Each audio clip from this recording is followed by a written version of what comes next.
મુગરવાન વિસ્તારમાં પરંપરાગત તાજા નિદર્શનનો ભવ્ય કાર્ય યોજાયો હતો, જ્યાં હજાર શ્રદ્ધાળુઓ દર્શન માટે ઉમટી પડ્યા હતા। મોહરમના પવિત્ર મહિનાની 8મી તારીખે આજે મુરગવાન વિસ્તારમાં પરંપરાગત તાજિયા નિદર્શનનો ભવ્ય કાર્યક્રમ શ્રદ્ધા અને આસ્થાભેર યોજાયો હતો।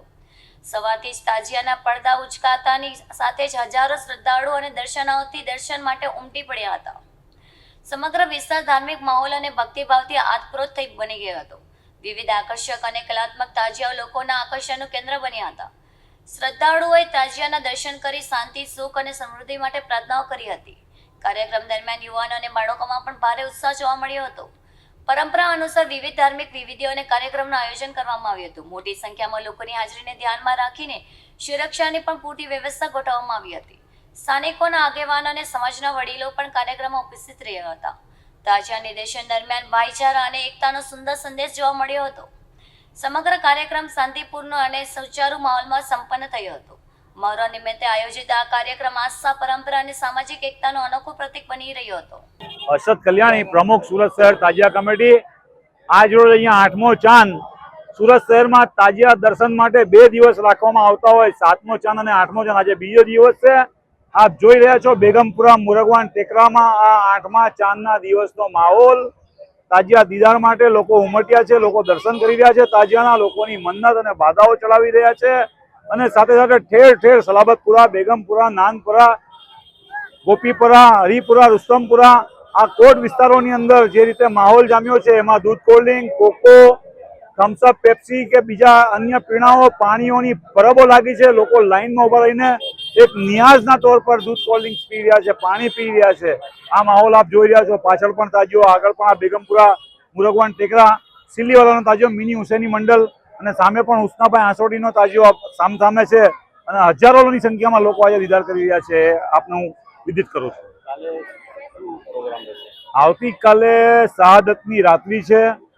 સુરત કોટ વિસ્તારના તાજિયા સલાબતપુરા, વાંસપુરા થઈ ઝાંપા બજારમાં એકત્રિત થશે અને ઝાંપા બજારમાં માનનીય પોલીસ કમિશનર શ્રી શ્રીફળ નારિયેલ વધેરી અને જુલુસને સ્ટાર્ટ આપશે। ત્યાર પછી જુલુસ મોતી સિનેમા થઈ મુંબઈ વર્ડ અને મુંબઈ વર્ડથી નવાબવાડી જશે। નવાબવાડીમાં દીદાર કરાવીને નવાબ સાહેબને પરત મુંબઈ વર્ડ આવીને પોતપોતાની સ્થાનક ઉપર તાજિયાઓ રવાના થશે।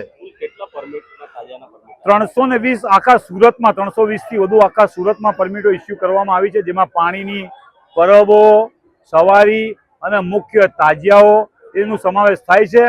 પણ કાલે લિંબાયત વિસ્તાર, ઊન ભેસ્તાન અને રાંદેર એ વિસ્તારના તાજિયાઓ સુરત આવશે નહીં।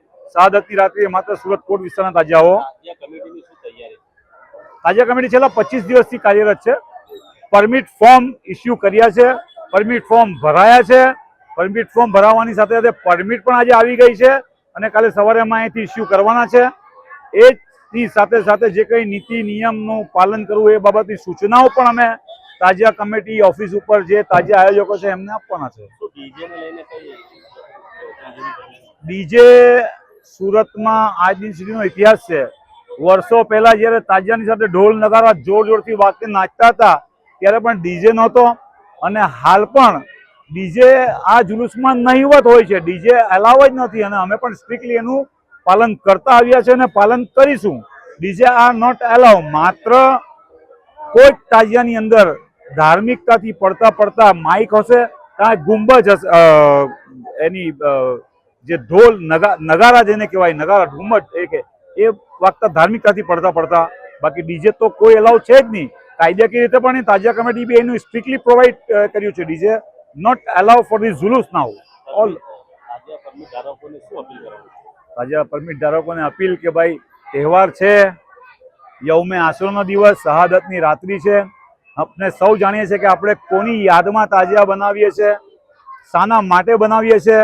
હજારો વર્ષ થઈ ગયા આપ સલ્લલ્લાહુ અલૈહિ વસલ્લમના નવાસા, જેમણે પાણી પીધા વગર કુરબાની આપી પોતાને શહાદત વોરી હતી, એ દિવસ કાલનો શહાદતનો દિવસ છે। પણ એને આપણે સુરત શહેરની અંદર હોય કે દેશની અંદર હોય કે આખા વિશ્વની અંદર હોય, આપણે એની પ્રકૃતિ રૂપ લોકોની વચ્ચે લઈએ છીએ અને એમને યાદ કરીએ છીએ। તો થોડીક મર્યાદામાં રહીને આ જુલુસ, કારણ કે સુરતમાં જુલુસ એવું છે કે આસપાસના ગામડા જિલ્લાઓના લોકો પણ દર્શન કરવા માટે આવતા હોય છે। તો તમે વહેલા નીકળો તો એ જે ગામડાના લોકો હશે તે બી તમારા તાજિયાના દર્શન કરી શકશે અને વહેલું પૂર્ણ થાય, કોમી એકતાના માહોલમાં પૂર્ણ થાય. સંતો મહંતો કાલે પરમ દિવસે ભાગળ 4 રસ્તા ઉપર રહીને 10 વહેલા તે પહેલા આવનારાને ટ્રોફી એનાયત કરવાના છે. કોમી એકતાનો મહાકાર્યક્રમ યોજવાનો છે. કોમી એકતાના માહોલમાં શાંતિપૂર્ણ રીતે ધાર્મિકતાથી જુલુસ નીકળે અને પૂર્ણ થાય એવી આશા રાખીએ છીએ અમે.